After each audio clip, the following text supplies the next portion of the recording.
Um, Framer not working? Uh, yeah, that can be super frustrating. But don't worry, I've got you.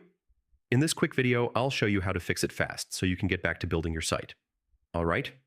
First, refresh the page and make sure your internet connection is stable. I mean, sometimes it's just a temporary glitch.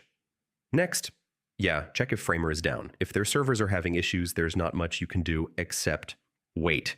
Now try clearing your browser cache and cookies. This fixes a lot of random bugs, especially if things aren't loading properly. If it's still not working, switch to another browser or device. Sometimes, yeah, it's just compatibility issues. Okay, now open your project and look for any errors. Broken components or missing elements can stop things from working properly. Another quick fix: log out of your account and log back in. Yeah, this can reset session issues instantly and uh, disable any browser extensions, especially ad blockers. They can sometimes interfere with Framer. If nothing works, try duplicating your project and open the copy. I mean, this can fix weird bugs really fast. So yeah, that's how you fix Framer when it's not working. One of these should solve your issue pretty quickly. If it helped, drop a like, and I'll catch you in the next one.